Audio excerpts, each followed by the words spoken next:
ხალბატონებო და ბატონებო, მოგესალმებით. ვაგრძელებთ თემას ხელფასები და კერძოდ ხელფასების დაბეგრვა.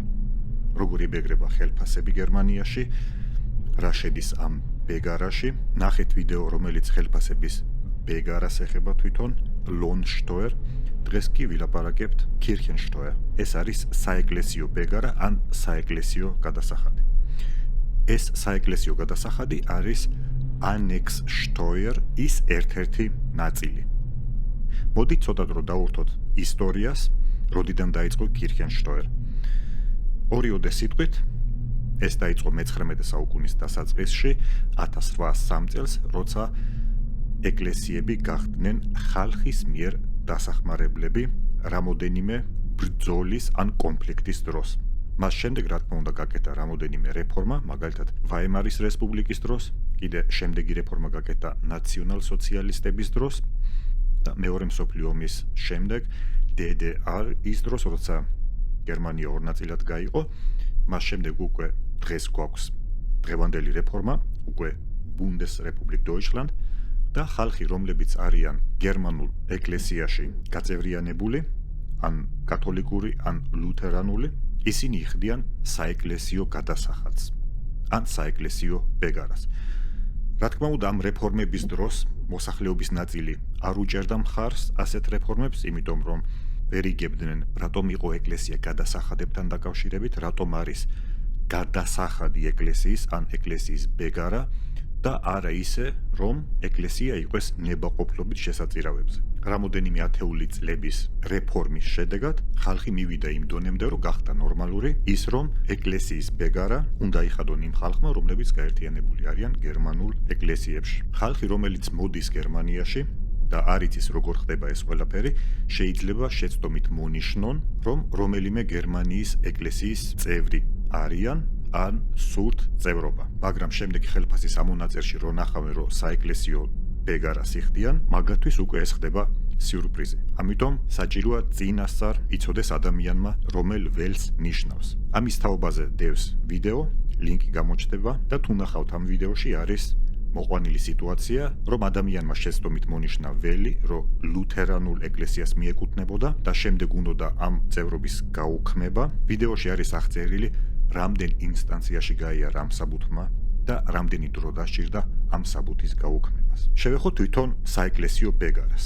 საეკლესიო ბეგარა არის მიბმული იმაზე, თუ ადამიანს რამდენი ბავშვი ყავს, ან ყავს თუ არა ბავშვი. როგორც წინა ვიდეოში იყო განხილული, ისევ და ისევ ავიღებთ 3000 ევროს და ვნახოთ, როგორ იბეგრება 3000 ევროზე საეკლესიო ბეგარა. აქვე მინდა დავამატო, რომ საეკლესიო ბეგარა განსხვავდება, არის 8%-იანი საეკლესიო ბეგარა და არის 9%-იანი. 8%-იანი საეკლესიო ბეგარა ეხება მიწებს Bayern და Baden-Württemberg. სხვა დანარჩენი მიწები იბეგრებიან 9%-იანი ბეგარით. თუ შევხედავთ ცხრილს, ადამიანს, რომელსაც არ ყავს ბავშვი, ესე იგი იქნება Kinderfreibetrag 0, საეკლესიო გადასახადი NRV მიწაზე, ესე იგი 9%-იანი საეკლესიო გადასახადი იქნება 27 ევრო და 2 ცენტი. გადავიდეთ იგივე შემთხვევა, მაგრამ ერთ ბავშვზე.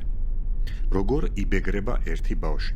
ძირითად შემთხვევაში, როცა ბავშვი ცხოვრობს ოჯახში და ზუსტად ასეთ სიტუაციას ავიღებთ და არ ავიღებთ ისეთ სიტუაციას, რომ ვინ არის გაყრილი, ვინ არ არის გაყრილი და სხვადასხვა რთულ სიტუაციებს და ბეგარის კლასებით მიუყვებით, როგორ იბეგრებიან ერთ ბავშვიანი მშობლები სხვადასხვა კლასის მიხედვით. ერთი ბავშვი Kinderfreibetrag-ის შემთხვევაში იწერება 0.5.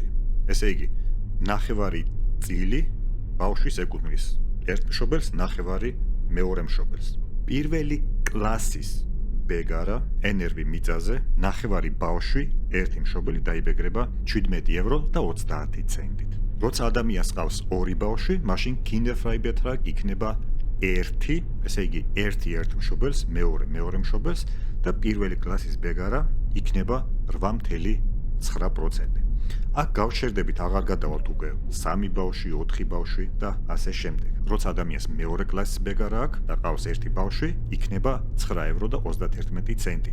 მაგრამ მესამე კლასის ბეგარა ამ შემთხვევაში იქნება 0. მეოთხე კლასი იქნება 22 ევრო და 8 ცენტი, მეხუთე კლასი იქნება 57 ევრო და 17 ცენტი და მეექვსე კლასი იქნება 60 ევრო და 75 ცენტი. რა თქმა უნდა, შეიძლება მოგოჩენოს, რომ ეს იმდენად დიდი თანხა არ არის, გააჩნია ვინ როგორ უყურებს ამ თანხებს, ზოგისთვის შეიძლება იყოს ბევრი, ზოგისთვის შეიძლება არ იყოს ბევრი, მაგრამ რაც არის, ეს არის.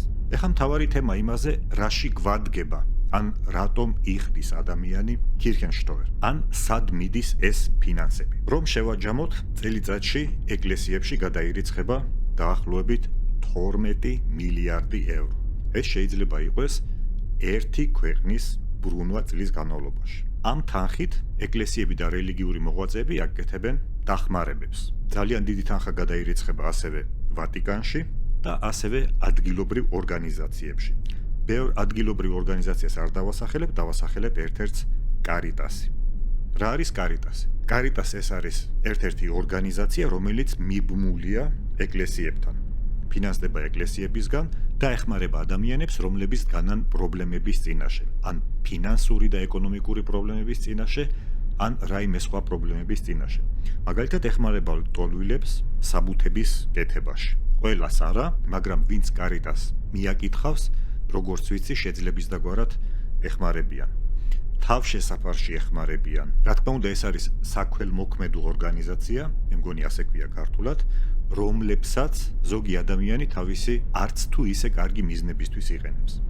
მაგალითად, აღმოჩნდა, რომ ბევრი ადამიანი, რომლებიც არიან დამნაშავეები, ლტოლვილები, დანაშაულის შემდეგ Caritas-ში შეაფარეს თავი. ან Caritas-მა დააფინანსა თვითონ ამ ადამიანების შენახვა, როცა ისინი საომარი ტერიტორიებიდან გადმოცხოვრდნენ გერმანიაში. რა თქმა უნდა, ეს ძალიან ფართო თემაა, არ შევეხებით ეკლესიის გადასახადებს და ტერორისტებს ერთად, მაგრამ Caritas-ი თავისი გულუბრყვილობიდან გამომდინარე, მოდით ასე დავარქვათ, შეიძლება მოხდეს, რომ მონაწილეობა მიიღოს თავისდაუნებურად კრიმინალში. ასეთი სიტუაციებიდან გამომდინარე. კიდე ერთ-ერთ ჩვეულებრივ ამბავს Caritas-იდან ვიტყვი, ბევრი იყენებს Caritas თავისი ვალების დასაფარავად. ცნობილია, რომ ლტოლვილები იღებენ კრედიტებს, ან ყიდულობენ ტელეფონებს, ან სხვადასხვა ძვირადღირებულ ნივთებს და მერე ამ ნივთებს ყიდიან და მიდიან Caritas-ში, ეუბნებიან, რომ ჩვენ ეს ნივთები მოგყარეს, დაგვეხმარეთ, ბანკები, მაღაზიები და კრედიტორები გვაწუხებენ, რომ გადაიხადეთ, ჩვენ ამის საშუალება არ აგვაქვს და Caritas-ი ასეთ შემთხვევაში